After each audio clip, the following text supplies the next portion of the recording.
Welcome to the BirthLink. If this is your first time, I'm so glad you found me. And if you are returning, welcome back. Today is one of those episodes that I feel like I'm going to be sharing with all my clients, with anyone that reaches out to me with any questions on pelvic function, birthing techniques, breathing techniques, pushing, and postpartum recovery. I'm just going to be sending them the link to this episode because it's just one of those that is very simple, educational, eye-opening, easy to understand, and you might get excited to reach out to either Trapti herself or a local occupational therapist that specializes in pelvic floor. And I would do this right now. I would do this right after this episode. It doesn't matter if you are trying to conceive, if you're pregnant already, postpartum, everyone should be looking at what their daily habits are to be able to prolong your strength and your pelvic floor and your function well into old age. And that's my goal. I feel like that's a lot of our goals, right? Longevity and holistic preventative care. We don't want to always have to run to the doctor because we have an issue. How do we prevent it to begin with? So we get into this today with Trapti Agarwal, and yes, she's a pelvic floor therapist. She is a pre and postpartum corrective exercise specialist, an occupational therapist, and she is also a certified ergonomic specialist. So I thought that was really, really interesting. I met her in Santa Clarita at a baby fair. So businesses all get together and, present to new parents or pregnant parents that are walking around, and we're handing them our cards.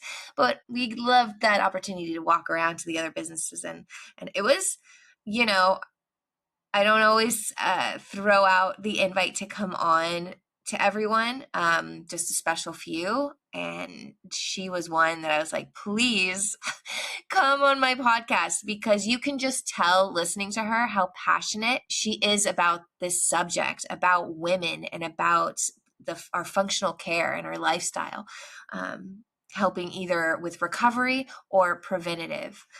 So I was really, really happy that she agreed to come on in her busy schedule to talk about pelvic floor health and preventative care, recovery, some great tips and tricks for postpartum. And, we talked about diactus recti and pushing techniques, everything. There's so much information. So let's just get right to it. You can find her on her website at TheraGurus.com. And of course, all the information is going to be in the show notes. So let's get into it. Welcome to the BirthLink Podcast, presented by My Friend's a Nurse. I'm your host, Colette, a high-risk labor and delivery nurse right here in sunny California. I'm also an OB certified specialist, birth educator, lactation expert, and mother of 2 beautiful daughters. I am passionate about guiding you through the miraculous journey of pregnancy and childbirth, using evidence and history and asking the reason why. I have some incredible medical friends and colleagues, and we're all here to help you navigate this often overwhelming birthing hospital system in the United States. My goal is to gain trust in birth, improve this system, and provide some valuable insights. Let's make this journey a little less daunting and a lot more joyful. Let's get into it. Okay. Hello, Trapti. Thank you for joining me on the BirthLink Podcast. I'm so happy to have you today. Hi, I'm so excited to be here. So I know you have a lot to share. I gave a little promo already, an introduction, but I would love to hear from you where you started, where you practice, and how you got into this line of work with the pelvic floor. Yep. So I would say that my journey has been very special to me, and I feel like everyone's journey is special to them. But like I started my career 15 years ago. I've always had passion to work in healthcare. So even when I was in school, I already knew that I want to be a doctor or a nurse or something in healthcare.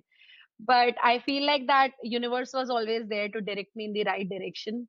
And that's how I landed in occupational therapy. So basically, like, I'm a licensed occupational therapist. And when I got my license, I started working. I worked with all the population. So, like, I started working with neuro clients, ortho clients, a lot of women, and all of that. But I was working in all those areas, like even pediatrics. But then eventually, the more and more, whenever I was working with my women clients, like, I would be so excited for my sessions. And, and I feel like there is a huge need because there are a lot of therapists in other areas, but I feel like that women health is an area which was not very sensitive to them, and they need more empathy, more education and knowledge. And that's when I decided that I'm going to go all in only for women's health. And I got more and more certifications. I started focusing more on women's health. And now that's what I only do, only women's health. Amazing. And you work, so do you work in the hospital? Do you have your own practice? How do you work with Yeah, so women? like earlier for the longest time I was working in different kind of settings. So I have worked in nursing homes, assisted living centers. I have worked in outpatient centers, hospital centers. I am also an ergonomic specialist. So I have worked with companies, corporate sectors, all of those. But now presently I have my own practice in Santa Clarita, California. And like my goal is definitely to expand more and more knowledge and awareness about pelvic floor among women, and also ergonomics among women, because that is also very important and that also impacts their pelvic floor for sure. Absolutely. So ergonomics is the study of people's efficiency in the workplace. But if we think about it, a woman giving birth, that's a significant workplace, right? Yeah, and ergonomics is not only about efficiency. It helps with the efficiency for sure, but it's mainly about what posture do you have when you are working, because we are at work at least for 8 hours. And if we are not sitting right, if we are not doing the right things, if we are not connected with our pelvic floor during work, it's definitely going to impact your other areas like your spine and neck and whatnot. But it also impacts your pelvic floor. So lot of my clients, they work in corporate and they're just amazed when I talk about it, that how pelvic floor aligns with ergonomics.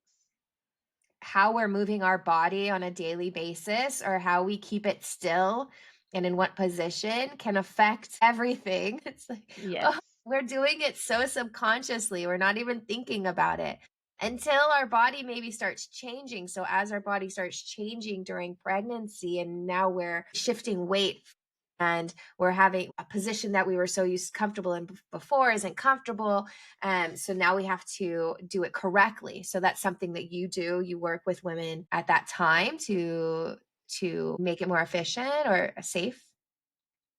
So definitely, like my clients, like right now, I'm dealing with one-on-one sessions mostly. So definitely, when I'm gonna expand more and more, I have different goals in my mind. But at this point, I work one-on-one sessions. So let's say I have a client who is pregnant or who is postpartum, and she works in a corporate sector, or she has long sitting hours. She might have a home workstation. She might have, she might go to work or whatever. So what I do is I definitely focus on other pelvic floor areas and needs, but I definitely touch base on the ergonomic part, like how many hours do you sit and what is your schedule, like what is your posture while you are sitting, because like for example, if our pelvis is tilted in a certain position for a very long time when we are working, whether we are on the computer desk or something, it's going to affect our pelvic floor muscles for sure. So those kind of things. Some of my clients, their work involves heavy lifting. So like lifting, like one of my clients, I can remember, she used to work in like USPS or UPS, something like that. So she had to carry heavy boxes. So, I had to educate her about how she should lift, and when she's lifting, like what she should be doing with her pelvic floor. So, all that awareness is very important, because if they come to me, they do their exercises for an hour, even if they are putting hard work at home, it's not going to work if, at when they are actually at work and they are just putting their pelvic floor at stress, just 1 hour of exercises or holistic therapy is not going to work. Holistic is like you have to be aware, you have to be connected with it throughout the day. All day long. So it's fixing those Mm-hmm. little habits that we've become so accustomed to so that we Mm-hmm. can have new habits that are actually helpful and not Yes. hurting us. That's Yes, amazing. sure. So could you tell me, so someone's looking into maybe for a pelvic floor and they find physical therapists versus occupational therapists. Can you tell me the difference between those Mhm. two? Yeah, that's a great question. So, occupational therapy in general, even if you go on Google and you type the definition of occupational therapy, so occupational therapy in general focuses on improving the quality of life and in improving the like increasing the independence and again quality of life during daily functions, like daily activities, they call it. So, like pee, poop, and even sexual functions, all that is part of ADLs, that is part of activities of daily living. So I feel like that we have our speciality in our own way because this is what we are licensed for, this is what we've been going to school for, and we know how important the ADL is for a person. So pelvic floor therapy also controls these three functions that I spoke about, like your bladder, your bowels, and your intimacy. So all three, like when we do, we have again like a very holistic approach, and I know that physical therapy is more focused on, the positioning, the posture, how your muscles look like. But occupational therapy is also able to include the mental and psychological aspect of that as well. So, like, I'm also NLP certified, which is neuro linguistic programming. So, I include like how your subconscious mind is reacting to certain situations, or like not doing things only in the form of activities or exercises, doing things in the form of meaningful activities so that you get connected to it again throughout the day. Just doing the exercises, getting done with it is not going to help. So we're going to have to look at the holistic picture, like how your emotions are going right now, how you are sitting right now, and what are your behaviors. I also use like behavioral modification strategies during my sessions, which again is a part of occupational therapy, because if you do not adapt a good behavior, your habits go wrong, and then it becomes a vicious cycle. The triggers for your mind change, and everything changes, and it does have a huge impact on your pelvic floor. Absolutely. So then we can start learning this like before we become pregnant or during pregnancy to adjust. So do you see a lot of patients then during the beginning of pregnancy or during pregnancy, or more like when there is a problem? Like Oh my we can gosh. prevent the problems, I'm assuming. Yeah, I just love this question. Thank you so much for asking this question. I just love this question because so many women ask me this question. And I really want to tell everyone that pelvic floor therapy doesn't have a timeline. Lot of women, they come to me and they've been told by medical professionals that, oh, you need pelvic floor therapy after you deliver the baby, and that's what everyone knows. But when someone asks me who needs pelvic floor therapy, I say every woman with a pelvis. These are like muscles, like for your biceps, for your triceps. You wouldn't ask, when do I need to train them? You just need those muscles all the time. It doesn't matter you are pregnant, you are postpartum, or you are even planning to pregnant, or you are not even planning, you are just young, like in your 20s. Especially like nowadays, I've been seeing that a lot of my clients, they are either ballet dancers or like all time gym goers, or like runners, those kind of clients. So what happens is, like, when we do all that, again, if we are not coordinated with our pelvic floor, we might be tightening them when we are doing these activities, or we might be overworking them while we are doing these activities. So if you are going through that, and imagine on top of it, if you get pregnant and then the baby's weight, the belly's weight is going to go on your pelvic floor, what's going to happen? Your pelvic floor is already overworked, and on top of it, they have more tension. So resulting in pubic pain and all those pains that women experience. And a lot of times, again, they are told that this is normal, you need to accept this pain because it comes with pregnancy. But actually it can be solved if you take care of your pelvic floor even before you get pregnant. It's like any other muscle in the body, and it doesn't there's no timeline that it needs to be cared for only during pregnancy or during postpartum. It needs to be care of all throughout your life. Like, when like my daughter, she's 9-year old, have started building her habits, like what should be her psychology regarding pee and poop, starting from when they are even little. is helpful. There is no age to it. You're building a foundation for what is holding up all your vital organs in your gut, and it's a lot of weight. So building Yeah. that foundation before you get pregnant so that you can safely hold a baby, I would think is crucial. And we're not taught that at all. Nobody Yeah, tells you this. We're just expected it's going to do what it needs to do. And then when exactly. things start going wrong, we're like, "Oh, okay, fix it." You're like, Yeah, yeah. And it's if going you to be see, our harder. body is all stacked, like, our knees and hips are stacked over the ankles. And then we have, this pelvic floor here. We have spine stacked over it, shoulders is stacked over it, our head stacked over it. So it's like, it's a kinematic chain. So if something goes wrong in my feet, it's going to affect my pelvic floor. Something goes wrong in my jaw, it's going to affect my pelvic floor. So it's a very holistic point of view that we need to have. It's all interconnected. That's Yes. very true. So then do you help women as well, like when they're preparing to push or if, like for the actual birth? Do you talk them through that at all and give them any Yes. pointers? For Amazing. sure. So if someone is coming to me during pregnancy, at that time we touch base on all those points. So when I'm working with them during the pregnancy, and lot of them, they are having issues, like let's say if they are having leakage, again they are told that this is normal. It's common, but it's not normal. And then again, some of the women, they have pubic pain. Again, they've been told it's normal. It's not normal. If you have that pain, you can feel comfortable if you go see your pelvic floor specialist. So I work with them on all those things, like the acute issues that they are going through. But I also have like a detailed evaluation where I see that what are the red flags, like what can affect them during delivery. Like one example I can give you is of breathing. If they are not breathing right during pregnancy, when their belly is growing, their diaphragmatic breathing is affected, their rib cage is not expanding as it should, it's going to affect their breathing even during pushing.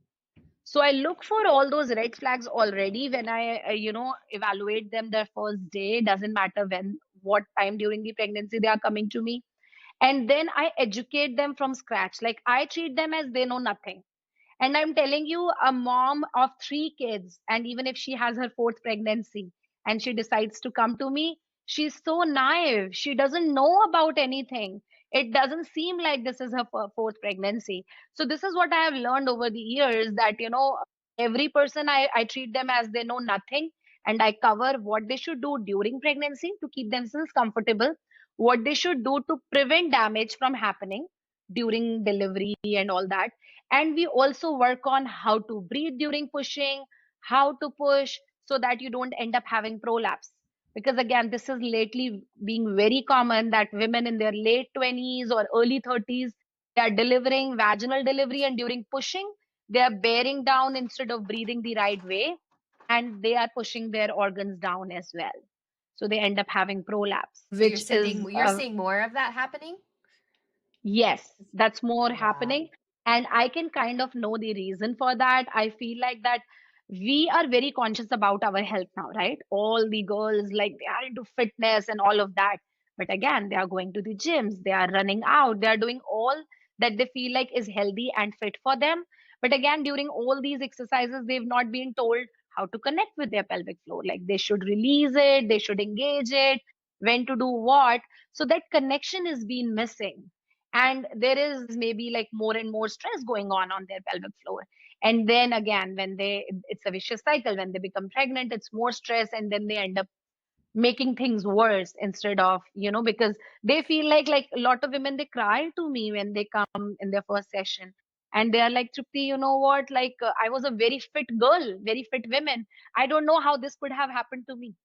So, the mindset has to be different. So I explain them that how this could have happened to them, what they could have done wrong at that time, or what they could have done even before they conceived, or during pregnancy, what could have been done to prevent that damage from happening. So I definitely focus on what they should do, how they should push during delivery. And I also focus on those 6 golden weeks postpartum. So I already tell them during pregnancy when I work with them, I already tell them that in your postpartum period, those initial 6 weeks, what precautions you should be taking, what are the do's and don'ts, what you can do to facilitate your diastasis recti to heal, your abdominal muscles to heal. So all those kind of things, like I educate them already, because I feel like our body can heal itself, naturally. We just need to give it the environment. So we need to facilitate the healing.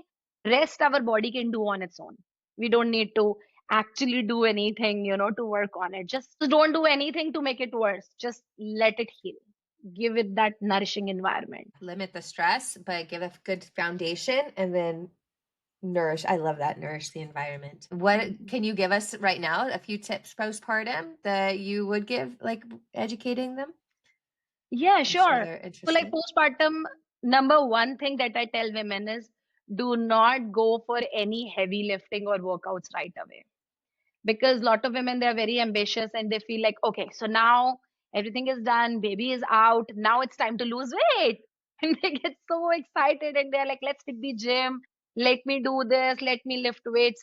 So they need to understand that whether they did like c-section or they had the vaginal delivery, it doesn't matter.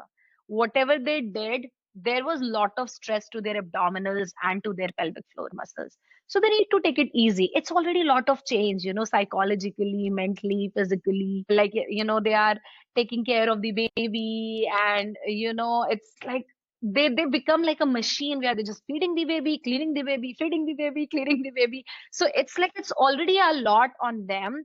So I educate them that you need to just step down. Let your partner take over, let your friends or family take over, whoever is there to care for you. Don't hesitate asking for help. That's the key for women. Like when we are talking about it right now, this might sound very simple, but I'm telling you, with most of my clients, that is the main challenge. That they feel like they need to do everything. They're like, oh, I feel bad for my husband. He's cooking, he's cleaning. I'm like, come on. You would have participated if you could, but you have to tell yourself that you can. This is good for yourself, this is good for your baby, this is good for your family. Because a strong and empowered women can only raise a good family. If you are not strong, if you are not empowered, then how would you empower your baby?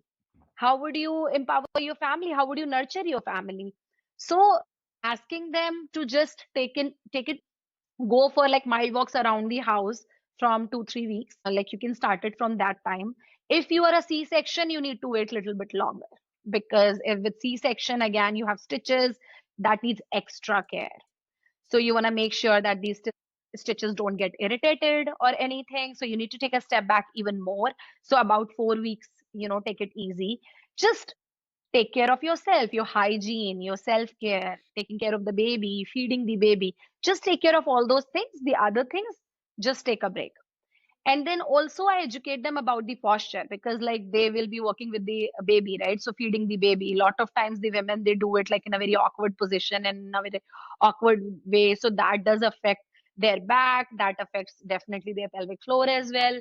So they need to do have a good support, and they can take use the feeding pillows and all that. So that kind of education I provide. What I also touch base on is breathing. Breathing is major, because again, there are a lot of physiological and anatomical changes going on here. Now the baby is out, now your body is like, okay, now I'm readjusting, the uterus is going back to its position, it's shrinking and all that. So again, there is so much going on in there. So you need to make sure that you are engaging your diaphragm, you are breathing to your pelvic floor, you are engaging your pelvic floor as well, and you are releasing tension in your pelvic floor when you are breathing. You need to engage your ribs, expansion of your rib cage in order to breathe. The best part with that is, Colette, that if they do that, they can facilitate the healing of diastasis recti, which I feel like every woman wants, right? Yeah, Like we all that's one of want the that. biggest questions. Yeah, but what Exactly. about it? Because we're all learning about it, and they're like, "How do I bring my abdomen muscles together?" And I'm scared of that. I don't want it. Um, Yeah, and Just see, breathe. Colette, what happens is like Mother Nature has already provided everything inside our body. Like, see, like we get pregnant, the baby is becoming inside, baby is becoming bigger and all that by itself. We are just facilitating the environment. We are just eating healthy. We are thinking positive. We are staying happy, right? But everything is happening on its own. Similarly, diastasis recti also heals on its own. but you need to not do things to stress your abdominal area. Like again, workouts, start doing crunches, start like trying to lose belly fat too early. All those kind of things, if we prevent from doing, if we stop doing those, and instead we breathe better so that there is no intra-abdominal pressure bearing in this area, your abdominals will come close together by itself. And it's like our body can heal a fracture, right? Like two bones, if they are just sitting together for a long time, it gets healed by itself. You just have to put a cast around it. So similarly with diastasis recti, if you are breathing right and you are not building any pressure in your abdominal area, you are facilitating that healing because those muscles are together, and it's, eventually gonna seal up, it's gonna heal by itself. So no exercises, nothing at that point. I know that lot of fancy things are out there. People, my clients, they come to me, they are like, oh, should I get this, should I buy that, should I do this, should I do that? No, you just rest, don't do anything very strenuous to yourself, do not lift heavy. If you have to lift up a stroller or car seat, things like that, ask for help. Have your partner with you most of the time to help you during the initial 3-4 weeks, and then like eventually you can start taking control of more and more things, but then also with the awareness of your pelvic floor. And again, I train them to do all that during pregnancy or postpartum. In their next visit, I educate them that, okay, now if you have to put this car seat in the car, what you should be doing with your pelvic floor, engage your pelvic floor right now, release your pelvic floor right now. So those kind of things. So we talk about that as well.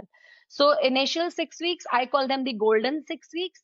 Those are the weeks when you need to rest, just to stay positive, stay happy, get adjusted to the new environment, and breathe right. And your body is going to heal amazing. I love that. Yeah. It's less pressure that way. Yes, I know, because now we are more aware, so it's like more pressure. Now it's opposite. Yeah. Earlier Yeah. women were not doing anything, they were like, oh, I don't care about myself, I'm not going to take care of myself. Now they are like, no, I want to take charge, I want to lose weight, I want to do this, I want to cook, I want to clean. No, you need to back off, you need to rest. And So we see rest other well, sleep people. well. Yeah. We compare ourselves to other people that we see on social media, and they're like, oh, they got up and they're dancing and they're doing this, but we don't know what's going on with their pelvic floor behind the scenes, right? Yeah. So don't put too much currency on that, what you see Yeah. other people And doing. the very surprising fact about pelvic floor is that sometimes it doesn't show the effect right away. So it's not like that, oh, now you are going to the gym. So like within 2 weeks or within a month, you would know what's going wrong with your pelvic floor. A lot of times it doesn't happen that way. Like sometimes my clients, they come to me like 3 years later, like, it's been 3 years, their daughter or their son is 3 years old now, but now they are having more issues. But then when I dig into their problems, I go more and more, I dig more and more, then we find out, okay, so it's related to your delivery. Not only 3 years, 10 years postpartum, I'm telling you, boils down back to, okay, it was your delivery. So sometimes it's later in our life when we see those changes. So we may start out exercising and see the results of, okay, we're losing weight and I'm doing great. And then maybe a year later, you start peeing a little when you sneeze, and you're like, you can't jump up and down like you used to. And because we're continuing to age, and we're continuing to shift, our muscles and our joints, and added more stress. So that makes total sense. You mentioned Yeah. prolapse before, and I just want to touch on that because it's like maybe a little bit of a scary thing to think about, but just to be clear, what is it exactly, and what are the signs we would be looking for? So postpartum, would you just see it, or do you have some things leading up to it before it happens, just to educate the listeners more on prolapse? So first of all, I would like to tell the audience, whoever doesn't know what prolapse is. So basically what prolapse is, like we have three organs in our pelvis: the bladder, the rectum, and the uterus. Bladder is responsible for containing the pee. Rectum is responsible for containing the poop. And uterus, we all know, hold the baby and all good things happen in there. So those are the three organs that are aligned in our pelvis. Now, what happens is that the pelvic floor muscles, they have different functions. They release and control your pee, they release and control your poop, they help with the intimacy functions, having the pleasure, orgasm, or having pain during intimacy. So, these muscles, they control all those functions down there. Now, one very important function of these muscles is that they hold these three organs in place. So although these three organs are attached to the walls by different, ligaments and all that, but still these pelvic floor muscles are giving like a support from down there so that these three organs stay in place. Now, what happens is there can be gazillions of reasons why that happens, but I'll touch base on a very common thing, or I can tell you about like what exactly happens because of which people end up having a prolapse most of the time. It's because they hold a lot of tension in their pelvic floor. Now, I know that can be a little weird for some people because they're like, oh, if I'm holding tension down there, then how come I end up having a prolapse? So, actually, what happens is like if there is a lot of tension down there, or if your muscles are weak down there, then these three organs that should be in their place, they actually start sagging down. And when that happens, like you were asking about the signs and symptoms, you might have a feeling of little pain and pressure in your pubic area, in your lower abdomen. Sometimes some people feel the pressure in their vagina. They will feel like, there's little uncomfortable in my vaginal area. Some people feel it during intimacy. They say, now when I do it, it's different. I feel like that, it's hitting on something. So that is something that people feel. Some people actually feel the bulge, like they can actually feel that there is a bulge in their vagina now. So some people feel it that way. So it might have a feeling of like you have a tampon in your vagina, like you will feel like that there is something hanging out from my vagina even if you cannot see the bulge. Some people, they would look in there, they would put the mirror, they'll put the finger, but they don't feel anything, but they feel like something is there but I don't see it. Am I crazy? So these are the little things. I think for us women, it's like we instantly just accept the fact that we might be crazy, and we are like, oh, I feel something but I'm putting my finger there, I don't feel anything, but it feels like there is something there. So all those are the signs of having a prolapse. Also, like a lot of times people don't have these issues, but then they have like a frequent urination. They have to go to the bathroom very often, or they start leaking. So that can be early signs of prolapse too. So, yeah, all these are signs of prolapse, and I hope people are able to understand what prolapse is, because these organs, when they start sagging down from its natural anatomical position, that's when we call that your organs are prolapsing. Now, it can be a uterus prolapse, it can be like a bladder prolapse, or it can be a rectum prolapse. So it's not just prolapse isn't just it's coming out, but it's they're weighed down, right? So They it's are not way down. necessarily coming. And is that considered like an emergency, or should we be running to the ER, or can you go see your doctor, or can you go see a pelvic floor therapist first? What should we do? Yeah. So you definitely don't want to run to emergency. It's not an emergency situation if that happens. You can do either, or you can go to your doctor, you can see your gynecologist, and then ultimately your gynecologist will give you two choices. Some gynecologists are very good in directly referring out to the pelvic floor specialist. Some, they would give other choices. I have heard some sometimes say that, oh, it's not that bad yet, you should be okay. So, but the third option they give you is for surgery. You do have direct access to a pelvic floor therapist, though. You do not have to have a doctor's visit. If you are aware that, oh, this is what's going on, you can directly reach out to a therapist. And I feel like that most of the calls that I receive are from women in general, from the population. They just read about it somewhere, or they watched a reel somewhere, and they are like, oh, let me just check with who I have available in the area. So they can directly access a pelvic floor specialist, and they can do like a thorough eval, and they will let them know if they actually have it and what they can do. Conservatively, the only choice is doing a pelvic floor therapy. The other choice is doing the surgery. I've had cases where my patients were told that it's not that bad yet. You are not eligible for surgery. So let's just wait. So I would say waiting is not an option. It is not an option. It cannot get better by itself, because you're going to do every move you are making, every activity you are doing is going to make it worse. Because again, you do not have that connection there. You don't know what's going on with your pelvic floor. So it's going to make it worse.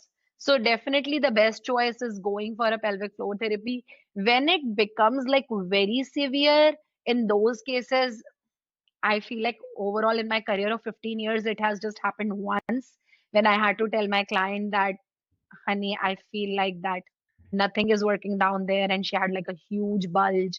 She wasn't able to engage or release her pelvic floor, like nothing was happening. And I had to say, at this point, we have to look for other options.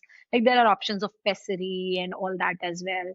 So I told her that you need to go see your doctor and look for other options and then come back to me. Because surgery, usually what surgery does is it kind of puts like a mesh there. Or like the other surgery is where they tie kind of your bladder to the fascia down there, and that way they're lifting it. But if you think about it, the root causes are still staying there. Right. You are still not connected with your pelvic floor. You still don't know when to release, when to engage. You are still not breathing right. So eventually, in few years, people end up having it again, and they go for a second surgery. I had a patient who did the surgery 3 times, and when it was time to go for the fourth surgery, she came to me and she was like, I thought that this is not right. I'm doing something wrong for sure. Yeah. Yeah. And Yep. I think that's such a good reason why we want to go before, so that we can prevent this. So Yes. if you have a pelvis as a child, go learn the right ergonomics of your body and how we can use it appropriately and get these good habits formed Mm-hmm. before Yeah. it leads up to this problem where now we're like, I feel my bladder in my vagina right now. This is very Yes. weird, right? Yeah. And then I'm sure it takes us into, as we get into, our menopausal ages and then our elderly ages, as we want to be able to play with our grandchildren and walk period, as Yes. for as long as Yes. we can, right? Or have function of our Yes. bladder and our peeing and our pooping and all of that for as long as possible in this life and in this one body that we have. The fact that we're not taught how to use this body, that it's assumed that we know how to do it correctly. But the problem is with our lifestyle these days, whether it's with our work or sitting in our car all day or on the slumping in the couch, like look at how we are living our lives throughout the day. Not a lot of it is just normal, like how we were meant to be, like are we walking correctly? Are we taught to walk correctly? Are we, you know are we pigeon toed, or what's going on as a whole picture? That's why I love that you work with the whole body and the mind, and in a holistic manner, because it's all connected, right? So we need to start early on, and that goes through the journey of life with these good habits and with proper education and support, so that we can get through the pregnancy and the birth and postpartum recovery, just like feeling so like empowered that we're able to do this, and then move on to chasing after our kids and growing old with our partner, dancing when we're 80 years old on the dance floor. That's the ideal situation, not having to chase these problems that we've encountered along the way, right? Yeah, yeah. And Colette, you did touch base on, like you said, stress. So I would say stress is a very huge factor in lot of my clients. Like, see, lot of times their birth is traumatic. Like, let's accept it. Like, we don't realize that it's trauma. We don't name it as trauma, but lot of times the delivery is very traumatic. For some people, even the pregnancy is traumatic. So those kind of stress does affect your pelvic floor. Like we hold all that stress down there. Like one of my clients, she had 10 kids. And she said that all day I'm just dropping off, picking up, dropping off, picking up, to different classes and everything. So when we did her activity analysis, we found out that the most when she was holding the tension was when she was driving. Why? Because she was already stressed out that she has a deadline to meet, she has to reach there in time. And she said once she was connected to her pelvic floor while working with me, towards the end of our sessions, she told me that, Tripti, now I can connect. That is the time I can hear my pelvic floor. My pelvic floor is all crunched up when I'm driving. So she could, I feel like that awareness brings change, Colette. If you are aware that, okay, this is my pelvic floor, like right now when I'm talking to you and I'm using the word pelvic floor, I can connect with my pelvic floor. What is my pelvic floor doing? Oh, it's little tensed. Okay, let me relax. Oh, it's relaxed. Like I'm able to connect with it. Having that awareness is very important for women. Having that connection is very important for women. So if once you have that, you can get through it. It's not a new rocket science. It's like a new fashion nowadays. There are so many reels and so much stuff out there, and people are getting more and more confused. But actually, it's not that complex. It's very simple. Just build that connection, have good habits, good behavior, and you don't have to actually work on strengthening or this and that. Like those muscles, if you are breathing right, if you are doing things right, if you have that awareness and you are doing different tasks, you will be fine. You are covered. I love that. So it's not rocket science. It's not rocket Even while you were talking, I was like adjusting I was like, oh, my pelvis yeah. didn't like that. How I was sitting. Let me Yeah. adjust it. So it's just being aware constantly. And our body does it holds what is the term? It holds the score. It keeps the score, and it's going to hold on to things. And that's why it's tense. It's fascinating. And all we have to do is become aware of it. You can do Mhm. that just sitting there right now listening to this podcast. I bet you everyone is like, what is my Everyone is pelvis doing? adjusting. And actually, it's not only your pelvis. See, pelvis is a bony structure. But we also have to make sure that our pelvic floor muscles, like you'll feel it in your, like I call it like vaginal flower and your anal flower. So what is your vaginal and anal flower doing right now? Is it like little tensed? Is it like little closed? Or is it like relaxed in a resting position? Or is it like little bloomed? So, that kind of thing is a very good sign to see if what exactly my pelvic floor is doing. Like a lot of times when we are talking, when we are doing a conversation, when we are in an argument or even in a discussion in a conference meeting, people go to, like women, they are more independent, they go attend different meetings and all that. Naturally, you will notice that your anal flower and your vaginal flower is little closed, like it's little tensed. So think about just releasing that tension. That's it. Let it be at its resting position instead of crunching it up and holding it tension. And when that happens repeatedly, you know and like not just, our bodies are very adaptive. If it happens like for a few seconds and then you are fine, then it's okay.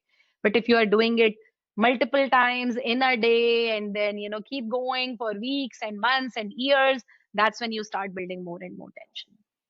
Right. And when we have that habit of clenching it, when it comes to Hmm. the point of doing something that's so subconscious, like birth, like we're leaving our conscious brain and it's very primal, then where are we going to go to um, physically and mentally? Is it that closed position because you're fearful or you're in a strange room with Hmm. a doctor you never met standing over you, and and they're saying relax, relax. You're like, I No, don't they know don't even how. say relax. They say Yeah, push, push. And they're like, yeah, yeah, how? yeah, Like, what in the yeah, world? Like, what should I yeah. do? Bloom, just so you practice that early on. When it comes time Yeah. to push, you can go to that place so easily of Mm. surrendering and relaxing and opening and blooming and not closing up, because that's not what we want. The baby wants to come out, so you have Yeah, to. if you think about it, Colette, it's like a very serene, pure, pious feeling, when you are delivering a baby. It's like a very, I sometimes get tears in my eyes, when I talk about it. I feel like that it is such a pure process, it's such a boon that's been given to us women to hold a baby and then have a birth. It should not be stressful. It should be like a meditative experience. And I always feel like that unknown is scary. If you don't know how to breathe, if you don't know how to push, if you don't know what's going to happen on that delivery table, then it's more scary.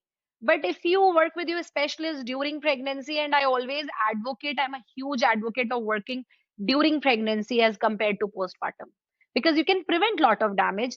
Plus, again, it's the known land to you now, so it's less trauma to your brain too.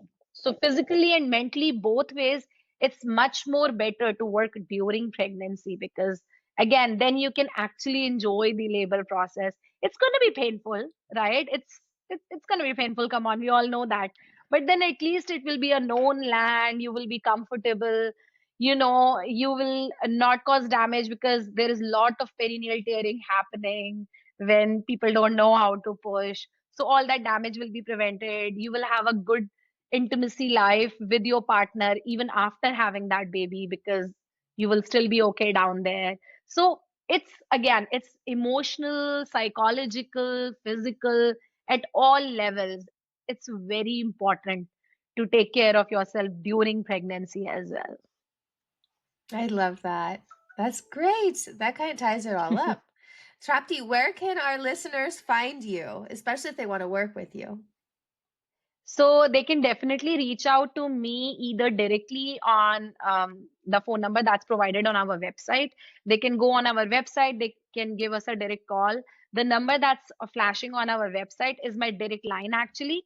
So I like to talk to my clients over the phone first, and so that they get to know me, I get to know them, and then only I put them on my schedule. So this is the way I like to work, because I feel like, like if you want to have someone over for dinner, you want to be friends with them first, right? You want to chit chat with them first. So similarly, before I even see my patient, they become family to me. So I feel like I want to chit chat with them over the phone first, see what they are going through, if I can even help them. So why would they waste their visit coming to see me?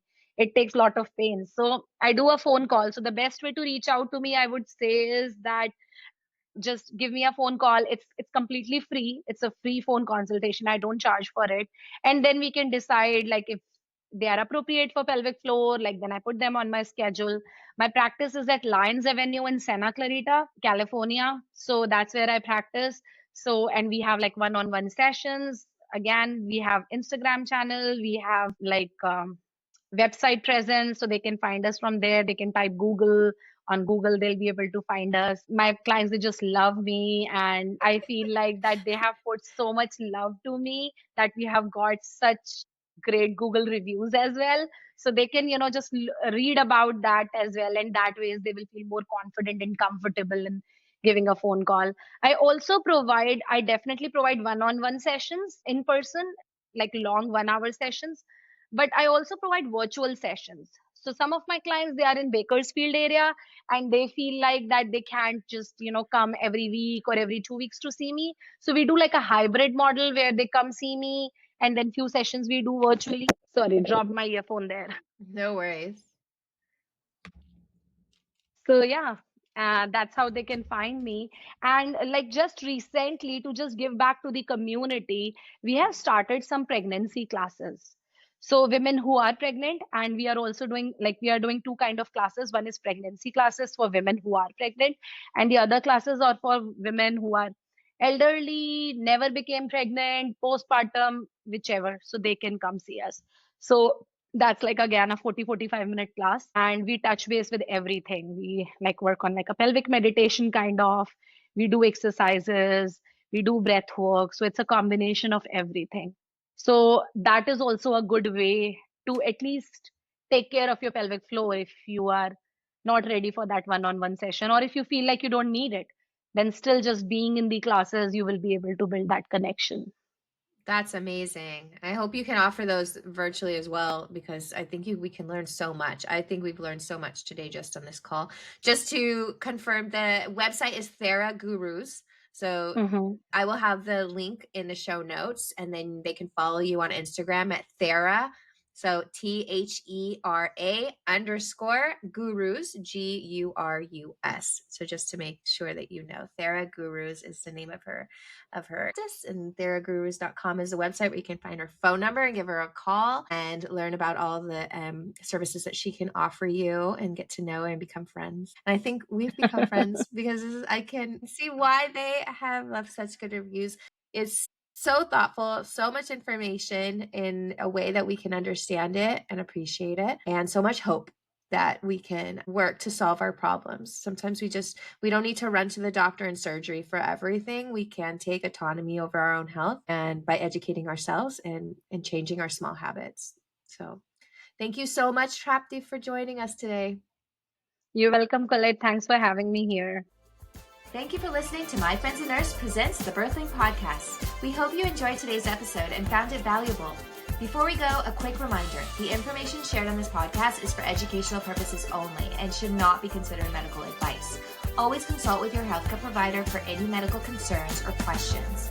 If you enjoyed the episode, please subscribe, leave a review, and share it with your friends. Your support helps us reach more people and continue to bring you great content. Until next time, stay healthy and stay informed.